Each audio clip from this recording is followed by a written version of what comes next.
करने वाले दुर्घटना निदान परमेश्वर हम आपका धन्यवाद करते हैं। प्रभु, आज की इस लीडर्स मीटिंग के लिए और इस समय के लिए परमेश्वर हम आपका धन्यवाद करते हैं। ताकि हम विश्वास करते हैं प्रभु उसके लिए हमसे बातें करते हैं। प्रभु अपने वचन के द्वारा बातें करते हैं। परमेश्वर अपना प्रकाश हमें दे दियो प्रभु, कुछ नया सिखाते हो परमेश्वर। प्रभु विश्वास से आपके वचन पर चलने वाला बनाते हो। अब तक संभाला मेरे परमेश्वर, हम आपका धन्यवाद करते हैं। आगे भी संभाल के चलाने वाली होगा परमेश्वर आप ही हो प्रभु। आप ही का धन्यवाद करते हुए हम सभी उपस्थित लोगों को लड़ी आप ही के हाथों में सौंपते हुए प्रार्थना यीशु नासरी के नाम से मांगते हैं, आमीन। आए हम पढ़ेंगे मरकुस मरकुस रचित सुसमाचार 5वां अध्याय। उसका उसमें है ना लाइन से अगर आप देखोगे ना,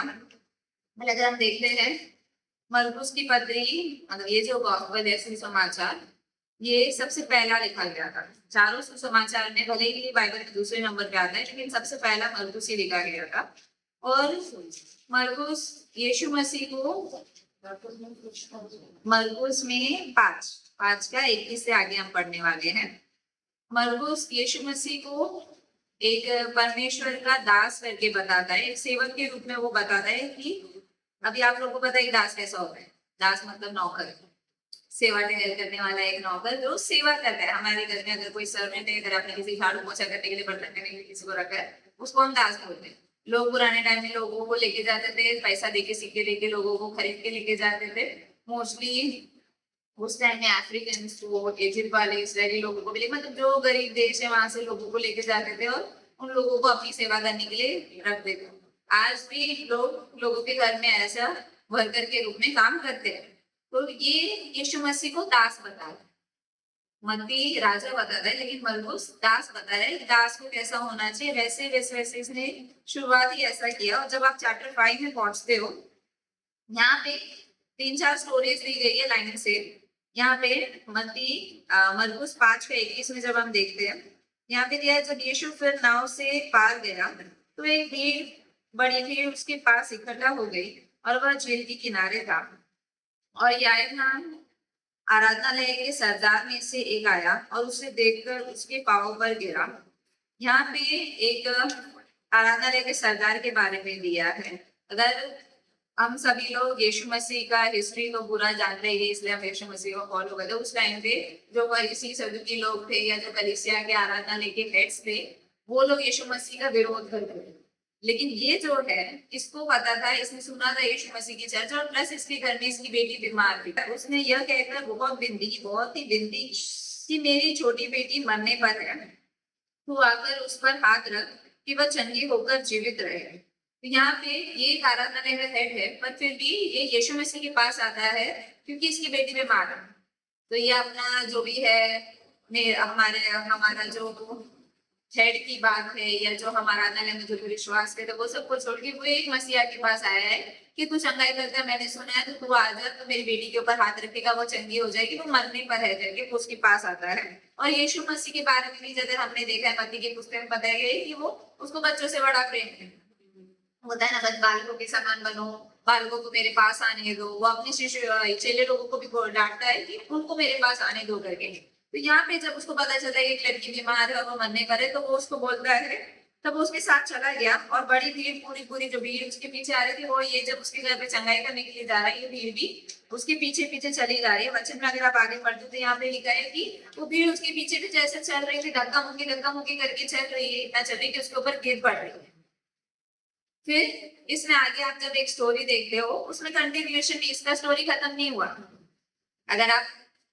बाकी का सारा पैराग्राफ देखते हैं ना, हम लोग, एक स्टोरी खत्म होता है, दूसरा चालू होता है, एक खत्म होता है, दूसरा चालू होता है, अंधेरा खत्म हो गया, बाकी कुछ और चालू हो गया, इसके बाद में और के बारे में बता दिया, उसके बाद में कुछ और हो गया, फिर 5,000 लोगों को खिला दिया, उसके बाद में कुछ एक स्टोरी आ रही। ये स्टोरी खत्म नहीं हुई यहाँ पे। यहाँ पे इसने बोला मेरी बेटी बीमार है, उसको चंगाई की जरूरत है, आप मेरे पास हाथ चलिए, उसके ऊपर हाथ रखे, वो चंगाई हो, उसको प्राप्त हो जाएगी करके। यीशु मसीह भी बोलते हैं चलो चलते हैं, पीछे की सारी भीड़ फॉलो करके चले, लेकिन बीच में कोई और आ जाता है। अभी हम सभी जो भी अभी मीटिंग में ज्वाइन हुए या जो ऑनलाइन देख रहे हैं, आप सभी ने भी जीवन में ये चीज अनुभव किया होगा कि हम लोग जो कलीसिया आते हैं, कुछ लोग 5 साल से, कुछ 10 साल से, कुछ 15 साल से, कुछ 20 साल से, कुछ जन्म से ही विश्वासी है, हम लोग प्रभु का विश्वास करते हैं और चले जा रहे हैं। हम लोगों ने एक्सपीरियंस किया रहेगा कि कभी ना हमको ऐसे जलन हो जाता है, कोई नया आया है विश्वासी को। मैं तो इतने साल से इस चीज के लिए प्रार्थना कर रही हूँ, लेकिन इसको तो आते ही हो गया। मैंने सुना भी नहीं, मतलब हम बोलते नहीं है मुंह से,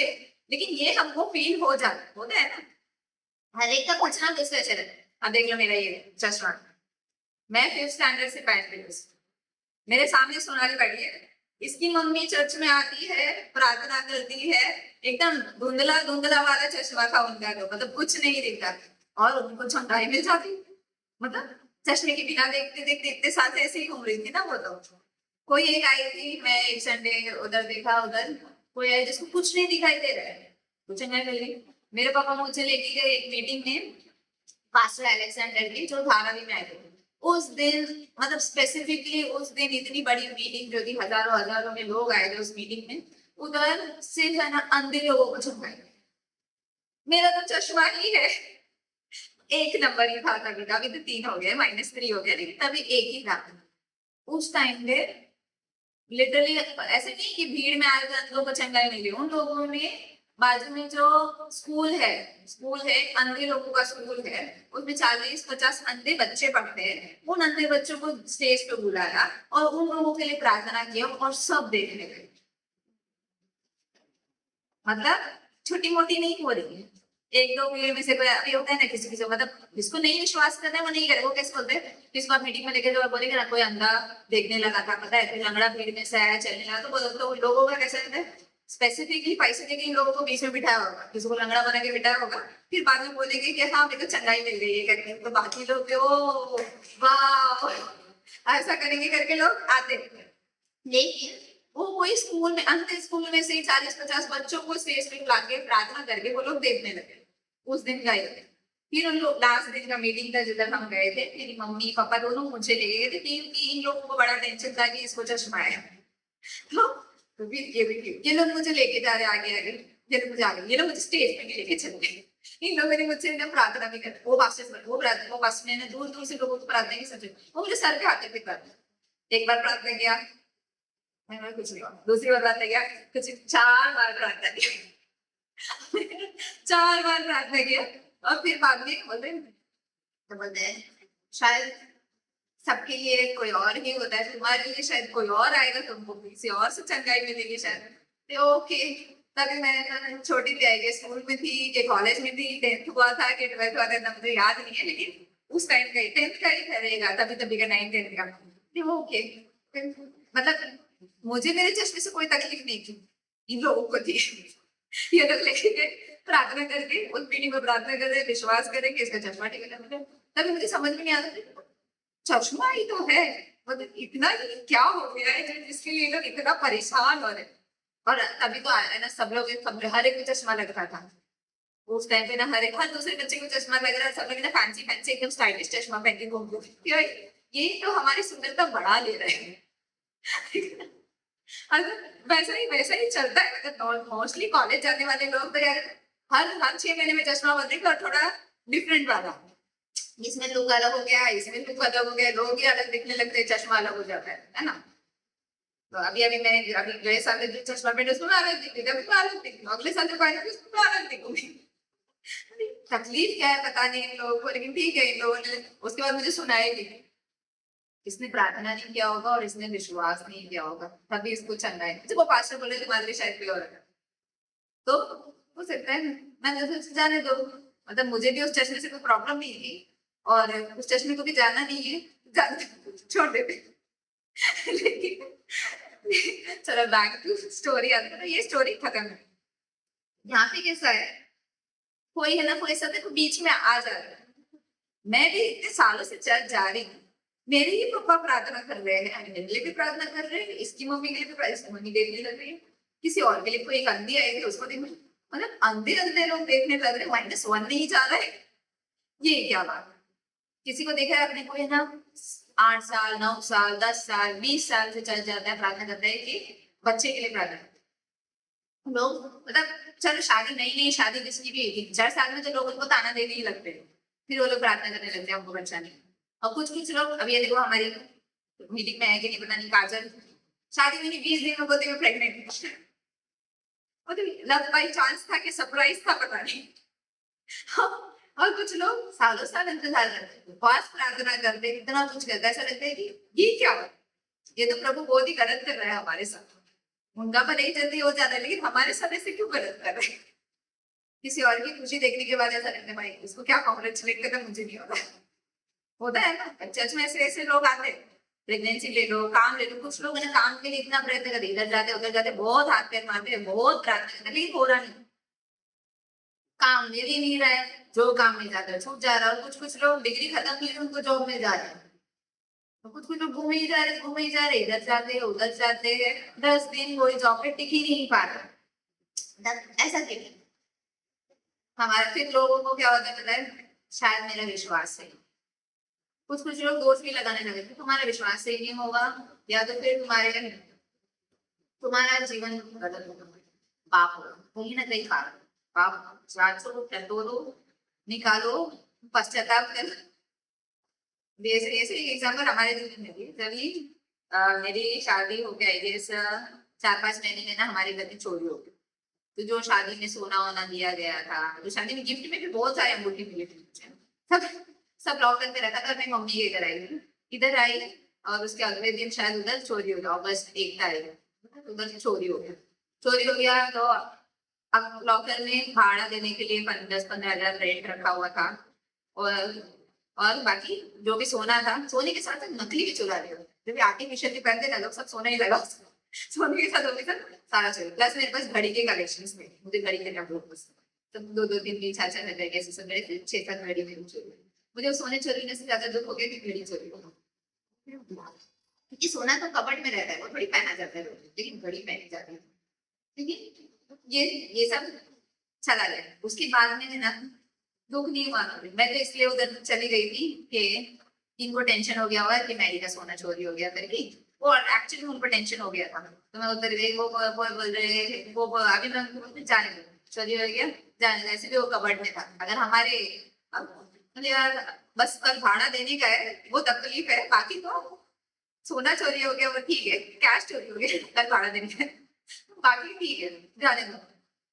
तो फिर बाद में 1-2 दिन के बाद कोई और विश्वासी को पता चला ये कदम चोरी हो गया, बहुत बुरा हुआ। चलो बुरा हुआ ठीक है। फिर बाद में इनकी बुआ है, वो बैठी बल्कि बुरा मत मानना, लेकिन कुछ तो पाप, कुछ तो गलत है,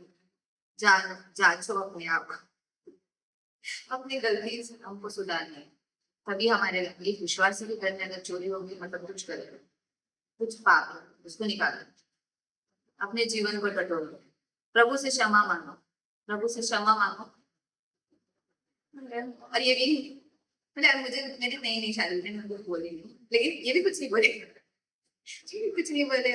कुछ बोले, बोल के क्या करना, वो तो बैठे बैठे हमारा न्याय करके चली गई, कुछ बोले नहीं, कुछ तो बोलना चाहिए था। मतलब चीजें ही होती है, अगर हमारे घर में है या नहीं है, चोरी हो जा रही है, तो इससे डिफाइन नहीं होता कि हमारा विश्वास कैसा है, उस पर रिएक्ट हम कैसा कर रहे हैं, उस पर दिखाई देता है कि हमारा विश्वास कैसा है। अभी यहाँ पे ये लेके तो जा रहा है, मेरी बेटी बीमार है, मेरी बेटी बीमार है, उसको यीशु मसीह पे विश्वास है, ये आएगा, उसको प्रार्थना करेगा, उसको चंगाई मिल जाएगी। लेकिन जैसे हमारे चंगाई के बीच में कोई आ जाता है, हमारी प्रार्थना के बीच में कोई आ जाता है, हमको ऐसा लगता है, जैसे देखो वोट देने गए थे ना हम लोग, उधर है ना मेरा दिमाग खराब हो, मतलब यार एक तो मैं सबसे पहले खड़ी हूँ लाइन में, लेडीज में, और जेंट्स में तो बोलते हैं, पर लेडीज में मैं सबसे पहला नंबर है मेरा, और 1.5 घंटे तक वोटिंग के लिए मैं अंदर गई हूँ, क्योंकि मशीन खराब है।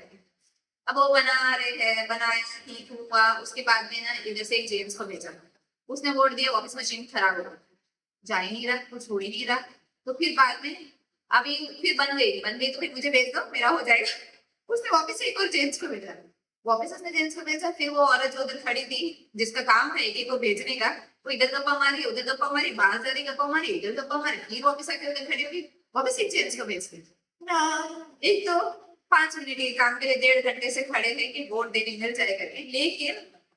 ये तो इधर से भेजे जा रहे हैं, बोले हमको तो भेजो, हमको भी भेजेंगे। वो बोलते हैं मतलब अभी एक ही बोलते बोलते इधर से 3-4 चले गए, और मुझे तो भेज ही नहीं रहे, मतलब 1.5 घंटे से लाइन में खड़े रहो। वाला बोल रहा है कि नहीं, मतलब वो तो इनका काम है ना भेजा में, तुम इनको बोलो जिसको काम दिया है तुम लोगों ने कि इधर अपनी जगह पे खड़ी रहे और एक एक जन को बराबर भेज दो। तो दिमाग ऐसा गर्म हुआ था कि इसको ही चिल्ला दो करके, लेकिन हो गया था हम विश्वास कोई लाइन कट करके जा रहा है। गए बार वोटिंग के टाइम पे पैसा हो गया, तुम घंटों घंटों खड़े, गए बार तो 5-6 घंटा खड़ा रहना पड़ा था लाइन में। इस बार तो मशीन खराब थी करके 1.5 घंटा खड़ा रहना, पर गए बार लाइन इतनी बड़ी थी 5-6 घंटा खड़ा रहना पड़ा, उसमें कोई बीच में लाइन कट कर दे तो ऐसा मन करते ओ माय गॉड क्या हो रहा है ये। ऐसे कभी एक बार एडमिशन की लाइन में तो सबने ऐसा एक्सपीरियंस किया रहेगा, लोग जैसे सिग्नल पे खड़े रहने वाले लोगों का, उन लोगों का वैसे बीच में कोई गाड़ी कट कर देने तो दिमाग खराब हो जाता है उन लोगों का होता है। डीमार्ट की लाइन में जब हम बिल पे करने के लिए खड़े होते हैं उधर इतनी लंबी लाइन होती है संडे और फेस्टिवल्स में, उसमें कोई बीच में आ जाए, हमारा थोड़ा ही सामान है करके जब आ जाता है ना, ना बोले भी नहीं जा रहा है पर हाँ मुझसे निकल भी नहीं रहा है क्योंकि हम भी लाइन में खड़े हैं। वो यहाँ पे यहाँ पे ना ये जब लेके जा रहा है अपनी बेटी की चंगाई, बेटी मरने वाली, ये बेटी मरने वाली और ये लेके जा रहा है, ये जो रास्ता है ना जहाँ से यीशु मसीह को बुलाने आए थे कम से कम 4 घंटे का रास्ता था, 4 घंटे दूर है इसकी बेटी जो मरने वाली है। बीच में आगे की स्टोरी, एक औरत बीच में लाइन काट दे रही है यहाँ पे लिखा है, और एक स्त्री जिसको 12 वर्ष से लहू बहने का रोग था, ये स्टोरी सबको पता है, जिससे 12 वर्ष से लहू बहने का रोग था और जिसने बहुत वैद्यों से बड़ा दुख उठाया, मतलब एक 12 वर्ष से लहू बह रहा है। अब मोस्टली वुमेन्स इसको समझ सकती है कि जिसको पीरियड्स आते हैं,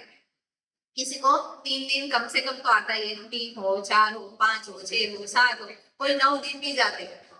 लेकिन न, जो 3 से जिसका 4 हो जाता है ना, ओ माय गॉड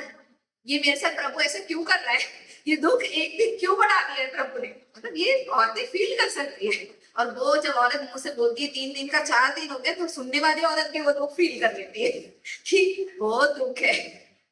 कोई बोलता है 7 दिन, तो उसका दुख तो बाप रे 4-5 और थे, बाप हमसे, हमारा तो ऐसा नहीं, तुम्हारा बहुत बुरा हाल है यहाँ पे ये औरत का 12 वर्ष से लहू बह है, मतलब 12 वर्ष बहुत ज्यादा हो गए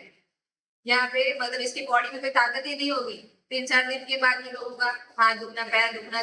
सब दुख जाता है, दर्द इतना हो जाता है कि 5 से पता नहीं कमर पकड़ ले रहा है, गला पकड़ ले रहा है, सब कुछ दर्द हो जा रहा है लोगों का। लेकिन ये 12 साल से इसका लहू बह रहा है और यहाँ पे उसने बहुत पैदल से बहुत दुख उठाया। वो टाइम में मुझे नहीं लगता कि किसी का मेडिक्लेम होता हो, इंश्योरेंस भी नहीं हो रहा है औरत का, मतलब सब कुछ बिक गया होगा, खेत बिक गया होगा, जमीन सब चला गया होगा, सोना होना सब बिक गया होगा इलाज करवाने के लिए, क्योंकि अगर लहू बह रहा है तो वो टाइम पे वो लोग मूसा का लॉ यूज करते थे, तो मूसा के लॉ के हिसाब से तो जिसका लहू बह रहा है ये एकदम अछूत, अनक्लीन क्या बोलते हैं, हाँ अशुद्धि हो गया ना, जो कहाँ पे एंटर नहीं कर सकते, वो औरत किसी और चीज को भी छू ले तो भी वो अछूत, किसी बिस्तर को छू ले तो खराब, उस बिस्तर को भी धोएंगे, घर को धोएंगे, बर्तन को धोएंगे, लोग मंदिर में एंटर नहीं कर सकते, उस रूम के बाहर नहीं आ सकते, वो 3 दिन 4 दिन भी इतना रिचुअल मांगते हैं लोग, यहाँ पे पूरे 12 साल चुके, तो इसने उसके इलाज में इसने डेफिनेटली बहुत खर्चा किया है, सब कुछ इसका गया ही होगा, इसने बहुत दुख उठा लिया है, सारा पैसा खत्म हो चुका है यहाँ पे लिखा है, और अपना सब माल उसने इलाज करने पर भी कुछ भी लाभ नहीं ले पाया है, मतलब थोड़ा सा भी उसकी हालत में कोई भी फर्क नहीं पड़ा है, परंतु और भी रोगी हो गई, मतलब दवा खा के भी जो गरम गरम हो गया रहेगा बॉडी, उससे इसकी हालत और खराब हो गई है। यीशु की चर्चा इसने भी सुनी और सुनकर वो भीड़ में उसके पीछे से आई और उसके वस्त्र को छू लिया। अब ये औरत पीछे से आ रही है, अभी यहाँ पे है ना हम सभी को बताया गया है कि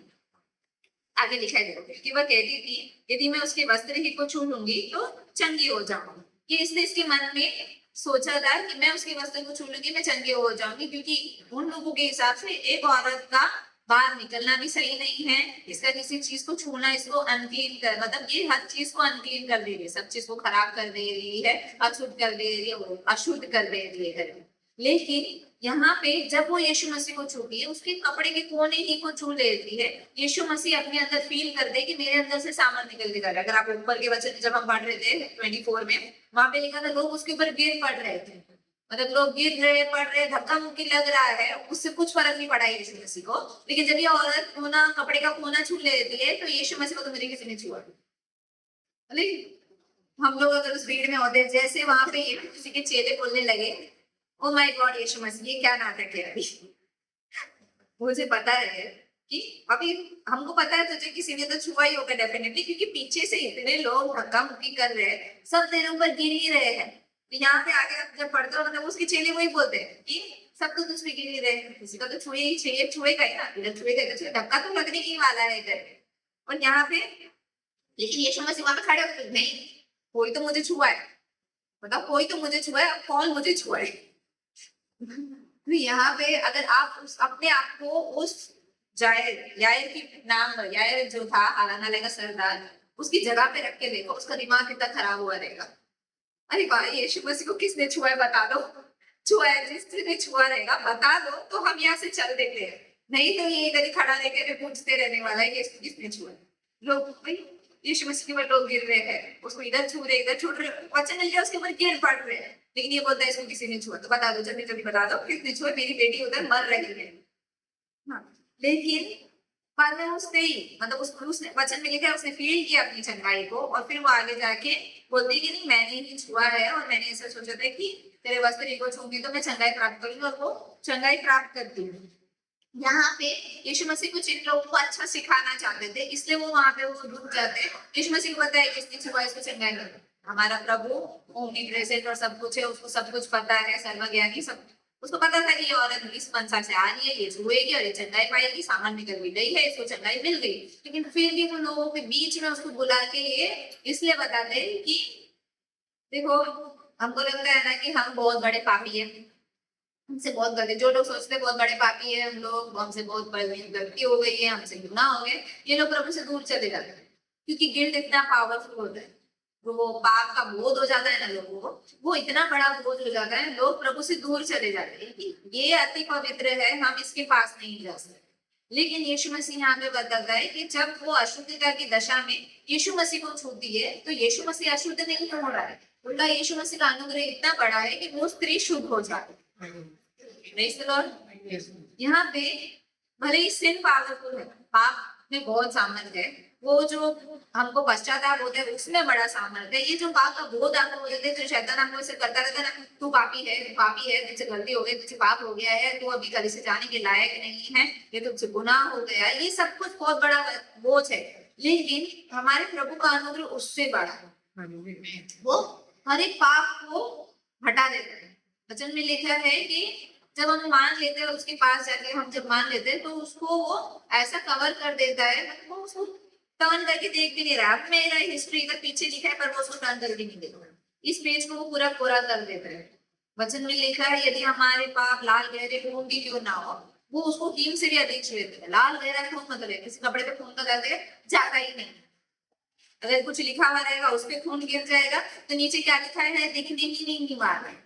हमारे पाप को वो ऐसा हटा देता है कि उसको वो फिर देखता ही नहीं है। यहाँ पे लिखा है कि वो पूरी तरह से चंगाई को प्राप्त करती है, और जब वो ये सिखा ही रहा रहता है लोगों, देखो यहाँ पे दूसरी स्टोरी भी अधूरी रह, वो सिखा ही रहा है लोगों को, बोल ही रहा है कि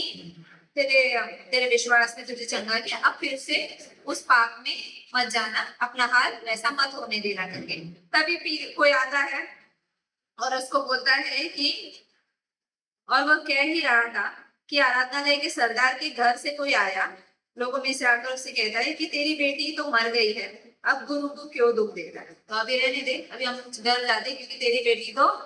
मर गई है। लेकिन आगे यहाँ पे जब देखो यीशु मसीह उसकी बात को तोड़ते नहीं, इग्नोर कर दिया। देखो जो बात वे कह रहे थे उसको यीशु ने अनसुनी किया, वचन में लिखा है कि उसने उसको इग्नोर कर दिया। आराधनालय के सरदार से कहा मत डर, केवल विश्वास रख। और उसने पतरस याकूब और याकूब के भाई यूहन्ना को छोड़ और किसी को भी उसके साथ नहीं ले, इन लोगों को लेता है और वो याईर के घर चलते रहता है। वो उसको बोलता है कि तू डर मत, इसकी बेटी मर चुकी है, ये चंगाई ढूंढने आया था, इसको चंगाई मिली क्या? नहीं, लेकिन इसको न्यूज मिल गया कि जिस बेटी की चंगाई के लिए ये अपना वो अधिकार, अपना वो रुतबा छोड़ के, प्राइड छोड़ के ये जिसके पास आया है, जिसका विरोध कर रहे थे ये लोग, आराधनालय के सरदार यीशु मसीह का विरोध कर रहे थे, ये लोग यीशु मसीह के पास मदद मांगने के लिए आया था दुआ, लेकिन यीशु मसीह वहां तक पहुंचा ही नहीं, रास्ते में ही था, कोई और बीच में आ गया। अभी इसका दिमाग कितना खराब हो गया रहेगा कि भाई ये लड़की ये औरत को तो चंगाई मिल गई, लेकिन मेरी बेटी तो मर गई ना। इसकी बेटी 12 साल की थी और वो औरत 12 साल से पीड़ित थी। मतलब जितना उस लड़की का जीवन भी नहीं था ना, उतने वर्ष से तो ये पीड़ा में ही थी।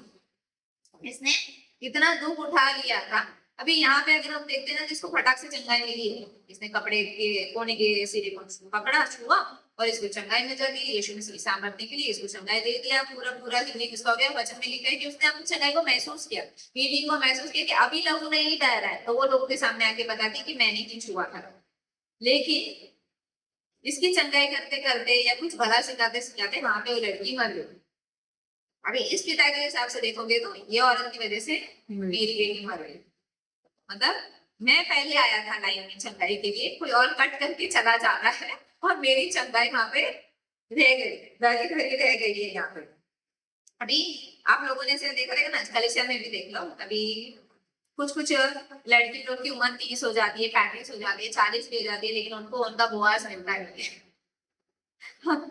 इंतजार करेंगे एक अच्छा लड़का मिल जाए, एक मसीह अच्छा लड़का जो प्रभु में बहुत अच्छा होगा, जो जिसके साथ मैं प्रभु में बढ़ते बढ़ते जाऊं। मतलब कुछ नहीं, एकदम एक प्रभु वाला लड़का ढूंढते ढूंढते हमने भी देखा है बहुत सारे लोगों का, किसी पास्टर की बेटी का भी ऐसा गवाई, जिसका मतलब अभी साउथ इंडियंस में लोग 22 में 21 22 में कर देते सर, जो पढ़ रहा नहीं है वो इसकी शादी कर दी, जो पढ़ रहा है तो वो क्या रखते हैं वो लोग कि हाँ पढ़ रही है पढ़ रही है पढ़ रही है करके चला। उसका 28 29 हो गया, लेकिन वो लड़के का बेटा एक अच्छा पास्टर का बेटा या फिर कोई अच्छा विश्वासी, ऐसा करते करते उसकी उम्र एकदम चले जा रही है। उम्र जाते जाते वो डल दिखने लगी है। अभी वो होता ना एक जो चेहरे पे रौनक दिखती है, ग्लो दिखता है, वो ग्लो नहीं दिख रहा है। ऐसे ऐसे ऐसे ऐसे चले जा रहे हैं। अब ऐसे ही अगर आप देखोगे फरीसियों में कि आपकी कलीसिया में भी ऐसा होता है। मतलब लोगों ने हमारे आजू बाजू में देखा होगा, हम हमारे उपवास का इंतजार करते रहते हैं, किसी और को तुरंत नहीं मिल जा रहा है। कोई चर्च में अगर नया विश्वासी आता है तो लोग देखते होंगे कि भाई शादी तो नहीं इसकी,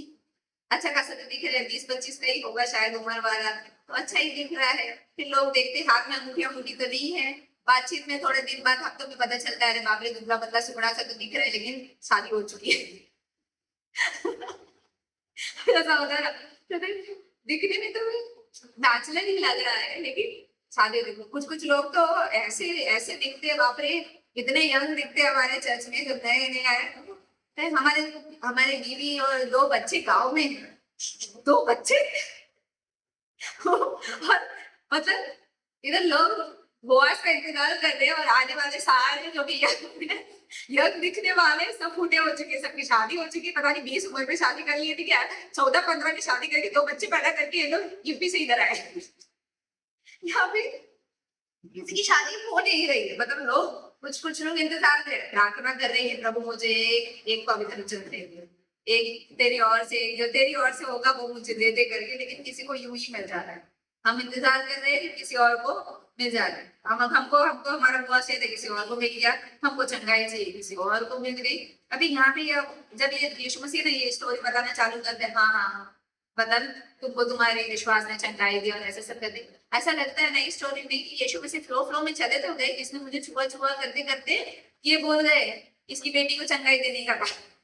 जाता रहता है किधर चलाए गए किधर। ये मोस्टली वुमेन्स के साथ होता है, करती तो कुछ और है, करने तो कुछ और जाती, पर वो कुछ और जाती, काम कुछ और चालू किया था लेकिन करते करते कुछ और ही हो जा रहा है, ये तो पेंडिंग ही रहेगा। यहाँ पे यीशु मसीह ऐसा ही कर दिएगा। तो ऐसा लगता है कि वो भूल गए आए, लेकिन वो भूले नहीं थे। जब पीछे से आके कोई इसको बोल रहा है ना खुस फुस खुस फुस करके कि हाँ भाई तुम्हारी बेटी मर गई है, जाने दो, गुरु को ट्रबल मत करो करके, तब यीशु मसीह जाने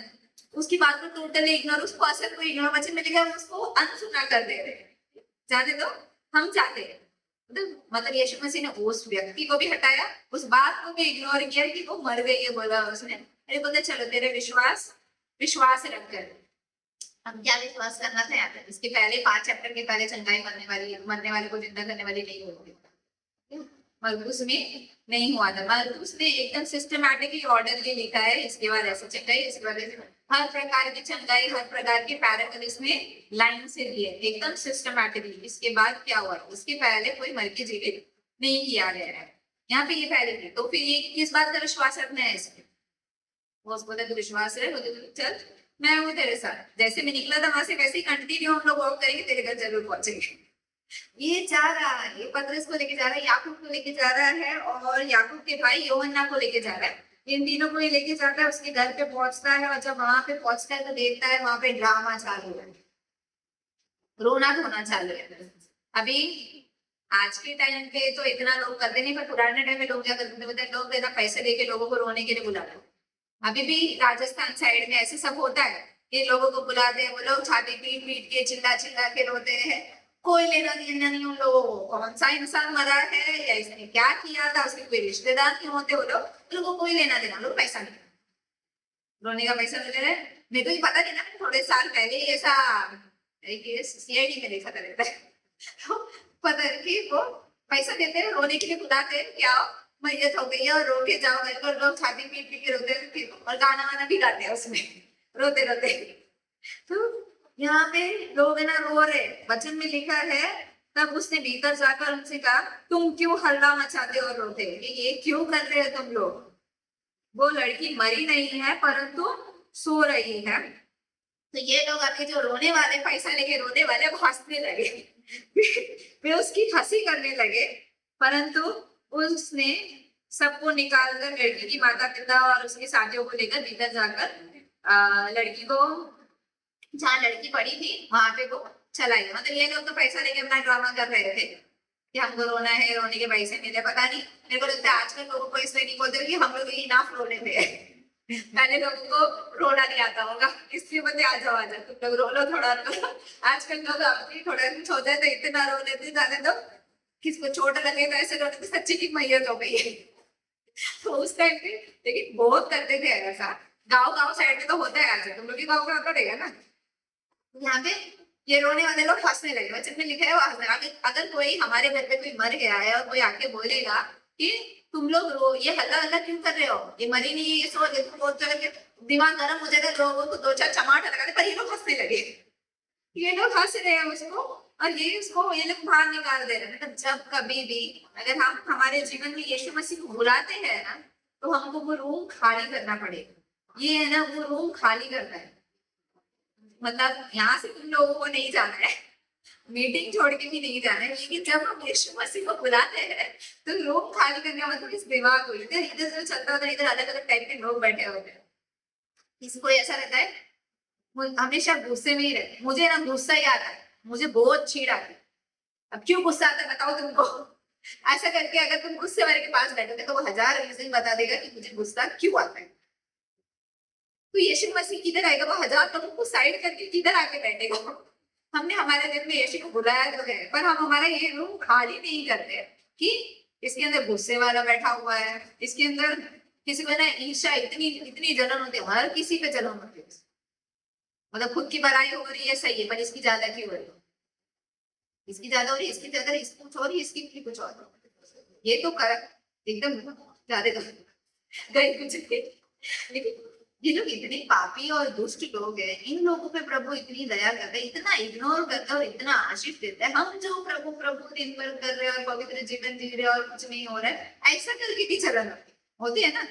ज्यादा पवित्र लोगों की ऐसी हो जाती है क्योंकि ये लोग है ना लोगों को न्याय में खड़ा रखते हैं, हम इतने दरमियान ये दुष्ट पापी हो रहते हैं। किसी किसी ने अपने अंदर जलन भर के रखा है, जो गुस्सा भर के रखता है, कोई किसी के इतना नफरत भर के रखा है कि वो पर्सन अगर कुछ भलाई भी कर रहा हो ना तो इसके पीछे कुछ अल्टीमेट मोटिव, कुछ छुपा हुआ, कुछ गुप्त कुछ होगा, तभी ये लोग इतना अच्छा, मतलब ये दिखावा क्यों चल रहा है, ये सब मतलब हम लोगों के इंसान की और मतलब ये भेदभाव ही है, क्योंकि कोई किसी को अगर एकदम प्रिय जानता है ना तो उसका बुरा भी उनको अच्छा लगता है, लेकिन कोई अगर अच्छा भी कर रहा होगा, ये उनको आंख में खटक रहा है ना तो फिर वो बुरा ही है। समझ रहे हो, यहाँ पे यीशु मसीह चंगाई देने के पहले भी उस रूम को खाली कर रहा है कि ये जो अविश्वासी लोग है ना इनको भगाओ है, ये जो रुकावट करने वाले लोग थे इन सबको बाहर निकालना है वो, और वो अंदर जाके जो विश्वास वाले लोग थे उन 3 लोगों को, उसकी माता उसके पिता को उधर लेके जा रहे हैं, उस बेटी के पास जाते हैं, वहां पे जाके उसको उसका हाथ पकड़ता है, उसको बोलता है कलिका कुमी, मतलब ये लड़की मैं तुझसे कहता हूँ उठ, और वचन में लिखा है वो तुरंत उठ जाए। आप लोगों ने कभी किसी बच्चे को उठते हुए देखा है? जो छोटा सा बच्चा होता है ना वो बार बार उठता है, करके वो बार बार उठाए। लेकिन जो ये 10-12 साल वाले बच्चे होते हैं ना, इन लोगों के कान में बम भी फोड़ दो, ये लोग उठने वाले नहीं है। इन लोगों को उठने नहीं, ये लोग सुन के भी अनसुना करते, इतना इग्नोर करते हैं ये लोग, ऐसे घूम घूम के सोते हैं। मेरी बेटी को उठाने का सुबह स्कूल के लिए, वो चद्दर में ऐसे रात भर उसको चद्दर नहीं चाहिए, लेकिन जब उठाने के टाइम उसको चद्दर चाहिए होता है, वो अपना मुंह छुपा देती है, अपना मुंह छुपा देना है, गोल गोल घूम के सो जाना है, तकिए के पीछे छुप जाना, मतलब हाँ चलो अभी स्कूल का टाइम है, अभी लोगों को उठाना है, बस ऐसा शायद सुन लेते हैं और उठते नहीं है। जबरदस्ती का सो जाते हैं इतना कि उठना ही नहीं, कैसे ही आधा घंटा निकल जाए और हम स्कूल के लिए लेट हो जाए, आज छुट्टी। ये लोग उठते नहीं है, इन लोगों को सुना है, आप लोगों को भी सुना रहेगा, किसी को बोलते हैं ना कैसे समय तो एकदम बच्चे जैसे से, बच्चे तो बच्चे नहीं सोते। मैंने इतने साल के पहले ऐसे सुना है, लोग बोलते हैं कि मैंने एकदम बेबी जैसे सोए। मैंने बेबी जैसे नहीं सोते, बेबी लोग एकदम खतरनाक होते हैं, उनका सोने का तरीका भी एकदम खराब होता है, सोने का स्टाइल भी एकदम खराब होता है। कुछ लोग मेंढक बन के सोते हैं, कुछ लोग पैर ऐसे हाथ ऐसे रात भर कैसे सो जाते हैं पता नहीं। वैसे घुमा के सोए। कोई पैर में माइकल को मेंढक बन के सोता है, कुछ लोगों को ऐसे दांत किधर मार रखना है, हाथ किधर, मतलब ऐसा अगर आप सोने के सोते टाइम ऐसे सोने जाओगे तो नींद ही नहीं आएगी, लोग उस पोजीशन में पूरा रात भर सो जाते हैं। यहाँ पे ये इस 12 साल की लड़की को जो मर गई थी उसको बोलता है कि ये लड़की में तुझे बोलता हूँ, और वो खड़ी हो जाती। मतलब ये 12 साल की लड़की मरी नहीं, एकदम उस जैसा वो बोल रहा था, नहीं मरी नहीं, सो भी नहीं रही है, तो लाइट स्लीप सोने का नाटक कर रही थी। इतना लाइट था इसका स्लीप, वो बोलता है उसको उठने के लिए, और वो लड़की वचन में लिखा है, और लड़की तुरंत उठकर चलने फिरने लगी, मतलब चलो मेरा खेलने का टाइम हो गया, ऐसे चल रही हो। तो ये छोटी सी लड़की थी, ये वचन में लिखा है, वो उठी और चलने फिरने लगी, क्योंकि वो 12 वर्ष की थी। ये स्पेसिफाई किया है वहां, वो उठी और चलने फिरने लगी क्योंकि वो 12 वर्ष की थी। तो जो बुढ़ी होती तो थोड़ा ड्रामा करती, वो बच्चे लोग क्या उठा और खेलना, ये उठी और घूमना चालू हो गया इसका। और इस पर लोग बहुत ही चकित हो गए। यीशु मसीह यहाँ पे ये स्टोरी में है ना बता दे कि अभी मेरा ये वचन आपको बताने का यही है कि विश्वास, हमारा विश्वास जो लास्ट एंड रिजल्ट होता है ना उस पे नहीं होता है, उस पे निर्धारित नहीं होता। अभी लोग, कुछ लोग है ना सिर्फ चंगाई देख के आते हैं, चंगाई देख के कली से आते तो है, लेकिन अगर वो सिर्फ चंगाई एक्सपेक्ट करके रुके रहेंगे ना तो फिर वो उनका विश्वास हिल जाने वाला है। समझ रहे हो? अगर आप सोचोगे कि मैं प्रभु में आता रहूंगा, मैं प्रार्थना करता रहूंगा, तो है ना मुझे चंगाई मिल जाएगी। मैं प्रार्थना करता रहूंगा, मैं 10 बार प्रार्थना करता हूँ, मैं सुबह प्रार्थना करता हूँ, दोपहर को प्रार्थना करता हूँ, शाम को प्रार्थना करता हूँ, रात को प्रार्थना करता हूँ, तो है ना मुझे चंगाई मिलेगा, मेरा काम धंधा अच्छा चलेगा, मेरा सब कुछ अच्छा अच्छा अच्छा अच्छा हो जाएगा। तो आप गिर जाने वाले हो, क्योंकि मेरे को तो नहीं लगता कि ये जो विश्वासी का जीवन है ये बिना क्रूस वाला है। वचन में लिखा है अपना क्रूस, रोज अपना क्रूस उठा के चलने के बारे में, ठीक है? मतलब रोज अलग अलग प्रकार की परेशानी तुम्हारे द्वार पे खड़ी रहेगी, उसको उठा हुआ चल देगा। वो भी फिलिपियों में कहता है कि मैं तुमसे कहता हूँ आनंदित रहो और सदा सदा करना, एकदम हमेशा ही, मतलब तुम्हारा क्रूस तुम उठा के चलो, लेकिन तुमको आनंद के साथ उठा के चलो। दुख तो आएगा ही, पर हम दुखी नहीं हो सकते। मतलब ये कैसा है पता है, ये पागल वाला विश्वास है कि दुख है लेकिन दुखी नहीं हो सकते, दुख है लेकिन तुमको हंसना है, तुमको लोगों को प्रोत्साहित करना है, तुम अपना रोना रोते नहीं बैठ सकते। क्यों पता है? यहाँ पे हमें ना एक अय्यूब का वचन पढ़ेंगे। अय्यूब बोलता है 19वें चैप्टर में 19 का 25, यहाँ पे लिखा है कि मुझे तो निश्चय है कि मेरा छुड़ाने वाला जीवित है और वो अंत में पृथ्वी पर खड़ा होगा। तो विश्वास ऐसा ही है, विश्वास अंत के आउटकम में नहीं है कि एंड रिजल्ट क्या होने वाला है, विश्वास इस बात में है कि मेरा छुड़ाने वाला जीवित है। अय्यूब के बारे में हम लोग सब लोग जानते हैं, अय्यूब की स्टोरी। अय्यूब रिचेस्ट मैन था, सबसे अमीर व्यक्ति, उसके पास इतने सारे गाय का लिटरली 10 15 20 25 नहीं हजारों हजारों में थे। वो सब कुछ खत्म हो जा रहा है, एक ही दिन में सब मर जा रहे हैं, सब जल जा रहा है, सब खत्म हो जा रहा है, सारा सारा दौलत खत्म हो गया है, 10 बच्चे थे उसके पास, सारे के सारे बच्चे मर जा रहे हैं एक ही दिन में। उसका पूरा शरीर भी रोग से भर गया है, फोड़ा फोड़ा हो गया है, सब कुछ हो गया है। उसकी हम स्टार्टिंग के चैप्टर में पहले दूसरे चैप्टर में ये सब देख ले रहे, उसको सारा दुख ही स्टार्टिंग में दे दिया है पहले ही स्टैंडा में, पैराग्राफ में। उसके बाद में उसकी बीवी उसको बोलती है कि तू भी एक काम कर, तू भी उस प्रभु को कोस और मर जा। ये बोल रहा है क्या, मतलब जिसने दिया उसने लिया, हम नंगे आएंगे नंगे जाएंगे, प्रभु ने दिया प्रभु ने लिया, प्रभु का नाम करने से लग करके वो वहां पे बता रहा है। आगे आगे हम लोग देखते हैं कि उसकी स्टोरी में उसके फ्रेंड्स आते हैं उसके पास और उससे बातचीत कर, ये लोग उसको कंसोल करने आ रहे हैं, कंफर्ट देने के लिए आ रहे हैं कि ठीक है तेरे साथ बहुत बुरा हुआ, बहुत दुख की बात है, जैसे मैंने आप लोगों को बोला ना, हमारे घर में छोरी को दुख बांटने आता है, लेकिन ये लोग दुख बांटते बांटते है ना, इसको बता रहे कि तू पापी हो सकता है, शायद जाने अनजाने में तुझसे कोई गलती हो सकती है, मेरे बच्चे से कुछ हुआ है, छुपा हुआ कोई गुप्त पापी हो सकता है, लोगों को थोड़ी दिखाई दे रहा है, बाहर से लोग होली होली दिख रहे पर अंदर तो हो सकता है। हाँ, ये लोग इसको बोल रहे हैं, ये उन लोगों को आंसर दे रहे हैं, कोई और इसको बोल रहा है, ये उसको आंसर दे रहा है। वचन में लिखा है जब ये लोगों से वाद विवाद, ये जो तर्क कर रहा है, इसमें ये प्रभु को किसी भी प्रकार से वो ये नहीं कर रहा है कि प्रभु ऐसा है, प्रभु अनफेयर है, ऐसा वो नहीं कर रहा है। वो बोलता है मुझे तो निश्चय, इस दुख की दशा में भी वो बोलता है कि मुझे तो निश्चय है कि मेरा छुड़ाने वाला जीवित है। वो नहीं बोलता है कि मुझे तो निश्चय मेरा चंगा करने वाला जीवित है, वो मुझे चंगाई देने वाला, नहीं नहीं नहीं, वो इतना बोल ही नहीं रहे, वो अपनी चंगाई का आउटकम मांग ही नहीं रहा है, वो चंगाई का वो सोच। अभी हम लोग ये अय्यूब की स्टोरी सुनते हैं तो हमको एक दिलासा मिलता है कि हाँ इसका तो ऐसा हो गया था, हमारा क्या है, छोटा ही तो है, थोड़ा सा ही तो है, कैंसर ही तो है, टीबी ही तो है, थोड़ा ही है, इतना सा तो रोग है, ये तो ठीक हो जाएगा, इसका तो पूरा फोड़ा वगैरह सब मर गए थे, प्रभु ने इसको 10 बच्चे दिए, डबल आशीष दुगना आशीष दिया। तो लोग वो वचन बोल बोल के क्लेम करते रहते कि प्रभु तो हमको 2 गुना आशीष देगा, हमारा इतना नाश हो चुका है, प्रभु तो हमको 2 गुना आशीष देगा, प्रभु ने अय्यूब को दिया तो हमको देगा करके हम ये आधार पे बोलते। उसके पास ये नहीं था, उसके पास ये वचन नहीं था, उसके पास बोलने के लिए ऐसा कुछ भी नहीं था, लेकिन फिर भी वो बोलता है कि मेरा छुड़ाने वाला जीवित है। ये जो बोल रहा है ना, वो अंत में पृथ्वी पर खड़ा होगा, ये रेवलेशन में दिया गया है, यूहन्ना बोलता है कि वो अंत में पृथ्वी पर खड़ा होगा, कभी second coming of Jesus Christ के बाद। ये अय्यूब की पुस्तक सबसे पहली पुस्तक है, बाइबल में भले बीच में दी गई है, पर ये सबसे पहले लिखी हुई पुस्तक है, और वो रेवलेशन की बात बता रहा है कि वो एक दिन यहाँ पे खड़ा होने वाला है, मेरी चंगाई होने वाली नहीं बोल रहा है। हमारा विश्वास ऐसे ही होना चाहिए कि मैं जानता हूँ कि वो मेरा छुड़ाने वाला जीवित है, वो जीवित है, बस मुझे चंगाई मिले ना मिले, मेरा ये चश्मा आज जाए ना जाए, फ्यूचर में जब मैं मर जाऊं या जब प्रभु आ जाए उठा ले जाओ, तो स्वर्ग में मेरा ये बैटरी नहीं रहने वाला है। तभी I will be ever ever beautiful Mary. तो मतलब हमारा ये चश्मा या हमारी बीमारी, हमारा ये जो रोग है जिससे हम इतना परेशान है, या हमारा दुख, ये सब कुछ हमारे बैगेज हमारे साथ ऊपर आने वाले नहीं है। हमें चंगाई मिली है ना, कुछ लोगों का ये भी रहता है, विश्वासी लोगों को हम देते ना, मतलब नेगेटिव बातें नहीं बोलेगा, होगा ही बोलेगा हाँ और आमीन। नेगेटिव नहीं बोलेगा, ऐसा नहीं बोलेगा हो तो सही, नहीं हो तो भी सही, ऐसा बोलते हैं ना लोग, आपको भी मिले रहेंगे पॉजिटिव बोलने का, तो प्रभु देगा पॉजिटिव एनर्जी खींच के आएगी आपके पास, सारी यूनिवर्स आपको चपकाए लाके हाथ में दे देगी, पर ऐसा कुछ नहीं, एकदम शिट है। क्योंकि हमारा विश्वास ये हमारे उद्धारकर्ता के ऊपर है, हमारा विश्वास उस चंगाई पे नहीं है, वो मिलेगी कि नहीं मिलेगी। मैंने जो बोआज के लिए इंतजार कर रहे, बोआज मिले ना मिले, प्रेगनेंसी हो ना हो, हमारा विश्वास उस उद्धारकर्ता पे है। जिन लोगों को तुरंत मिल जाता है ना, बोलोगे सर प्रभु ने दिया थैंक यू करके खत्म हो जाता है लोग, बाद में हम लोग, लेकिन जो लोग धीरज डरे रहते हैं 5 साल 10 साल तक धीरज डर के प्रभु पर विश्वास करते हैं, उनका विश्वास उल्टा बड़ा है, क्योंकि इन लोगों ने अपना विश्वास छोड़ा नहीं है। वो लोगों का तो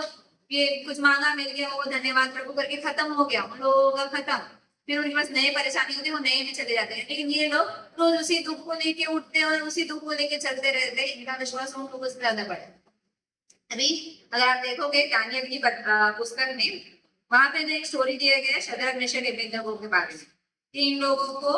आग में डाला जाता है, उन लोगों को आग में डाल तो देते हैं, लेकिन वो वहां पे एक स्टेटमेंट देते थे 3:17 में, दानियल 3:17, हमारा परमेश्वर जिसकी हम उपासना करते हैं और हमको उस धधकती हुई भट्टी की आग से बचाने की शक्ति रखता है, वरन हे राजा वह हमें तेरे हाथ से भी छुड़ा सकता है। हाँ और आमीन वाला स्टेटमेंट है, वेरी पॉजिटिव, ठीक है। उसके बाद में वो बोलता है परंतु यदि नहीं तो हे राजा मुझे मालूम हो कि हम लोग तेरे देवता की उपासना नहीं करेंगे और ना तेरी खड़ी कराई हुई सोने की मूर्त को दंडवत करेंगे। मतलब ये यहाँ पे बोलता है प्रभु हमको छुड़ा सकता है, हमको उस आग से भी निकाल सकता है, वो हमको तुझसे भी छुड़ा सकता है, लेकिन अगर वो नहीं भी छुड़ाएगा तो भी हम तेरे की उपासना तो नहीं करने वाले, उस मूर्ति के सामने तो हम नहीं झुकने वाले हैं। ये लोग दोनों स्टेटमेंट उसको दे देते थे। मतलब अगर वो लोग आग में डाले भी जाए, ये डाले जाने के पहले वाला स्टेटमेंट है कि अगर हमको तू डाल भी देगा प्रभु आएगा छुड़ाएगा तो सही है, नहीं छुड़ाया तो भी ठीक है। तो वो लोग अपनी गवाही खराब नहीं करे ना, वो उस प्रभु के कैसे उस प्रभु तो हमको बचा ले ऐसा कुछ भी नहीं किया है इन लोगों ने। ये लोग चाहते हैं इनके विश्वास के अनुसार प्रभु काम नहीं करता है, ठीक है। इनका विश्वास एंड रिजल्ट में नहीं था। बचाया तो ये वो हमारा प्रभु है, नहीं बचाया तो उनको बाहर निकाल देना, हम झुक जाएंगे, ऐसा स्टेटमेंट नहीं देते वो बोलते बचाने की शक्ति तो रखता है वो बचाएगा, नहीं बचाया तो भी हम दंडवत तो नहीं करने वाले। मतलब हमारा विश्वास इतना स्ट्रांग होना चाहिए, वो एंड रिजल्ट वाला हमारा विश्वास नहीं होना चाहिए। ऐसा होगा तो ऐसा सही, मैंने मांगा तो प्रभु देगा। कुछ लोग गले से आते तो है 1 साल 2 साल के बाद देना उनका विश्वास हिल जाता है, ये प्रभु दे तो नहीं रहे, हो तो नहीं रहे। अभी ऐसे बहुत सारे लोग हमारे चर्चेस ऐसे छोड़ के गए हैं ना कि शायद प्रभु है कि नहीं है पता नहीं, होता तो सुनता, नहीं होगा शायद। मतलब जिन लोगों ने पहले उनके जीवन को एक्सपीरियंस भी किया, लेकिन बाद में कुछ लोग उस कंफ्यूजन में आ जाते हैं क्योंकि उनका विश्वास उस एंड रिजल्ट में है कि चंगाई मिलेगी, छुटकारा मिलेगा, नया जॉब मिलेगा, हमको ये मिलेगा, हम ऐसा करेंगे, हमारे जीवन में बदलाव होगा। अभी आप सब जो यहाँ पे हो, आप लोग बताओ कि यीशु मसीह के पास आने से आप लोग का जीवन अच्छा हो गया? हाँ, है ना, हमारा जीवन अच्छा होगा, पहले से तो अच्छे ही मोस्टली अच्छा होगा। अभी आप बताओ कि आप जो यहाँ पे हो, आप लोग जीवन में अच्छे हो गए या जीवन आप में अच्छा हो गए? हम ये जीवन जीने में अच्छे हो गए जीवन में। पहले हम दुखियारे बेचारे एकदम नसीब के मारे और ऐसे थे, लेकिन अब उसी दुख को हम हंसते हंसते ले चलते। प्रभु ने कहा आनंदित रहो सदा आनंदित रहो, मतलब वो दुख लगा ही रहता है। प्रोवर्ब्स में लिखा है कि ये जो मनुष्य का ये जीवन है ये दुख से भरा हुआ है, नाना प्रकार के दुख इसमें लगे, नाना प्रकार के, एक नहीं, दो नहीं, 3 4 साथ में भी आ सकते हैं, एक करके लाइन बाय लाइन भी आ सकता है। लेकिन किसी के पास बहुत सारे साथ में बीमारी भी हो सकती है, घर में बीमारी और पैसा भी नहीं है, घर में दूसरी परेशानी, बीवी का झगड़ा, बच्चे फेल हुए जा रहे, सब कुछ साथ में भी चल सकता है। नहीं तो एक के बाद एक लगा रहेगा, दुख तो लगा ही रहना है, लेकिन इस दुख के साथ हम सदा आनंदित वाला जीवन जीते हैं कि नहीं? कि हम प्रभु को महिमा दे रहे हैं या नहीं दे रहे, कि हम सिर्फ चंगाई और छुटकारा और इसमें ही पड़े हुए। हमारा विश्वास ऐसा ही होना चाहिए कि वो जीवित है, मतलब मैंने जिस पर विश्वास किया मुझे निश्चय है कि मेरा छुड़ाने वाला जीवित है। और ये पुराने नियम में आयुब के बारे में हमने देखा, पौलुस भी तीमोथी को ऐसे ही बोलता है कि मैं किसी बात से नहीं डरता, मैं किसी बात से नहीं लज जाता, क्योंकि मैं उसे जिसकी मैंने प्रतिज्ञा की है जानता हूँ, मैं उसको जानता हूँ। बस मैं मेरे प्रभु को जानता हूँ, वो चंगाई दे या नहीं दे वो प्रभु है, वो छुटकारा दे या नहीं दे वो प्रभु है, वो मेरी परेशानी में से मुझे बाहर निकाले या नहीं निकाले वो प्रभु है। तो हमारा जीवन बस प्रभु पे विश्वास करके चलते रहना चाहिए। अगर हम उस लास्ट के रिजल्ट की, हमारी प्रार्थना निवेदन का क्या रिजल्ट आएगा, अगर उस पर आप विश्वास करोगे ना तो आप गिर जाने वाले। तभी वचन में लिखा है कि ये जो रास्ता है ये सकरा है, ये थोड़ा सा तो पतला दुबला सकरा सा है, इसमें से लोग चले जा रहे हैं। सो इसमें बहुत सारे वो स्टम्बलिंग ब्लॉक्स आते हैं, बीच बीच में वो पत्थर आएंगे जिसमें आप ढंगला होकर गिर जाओगे,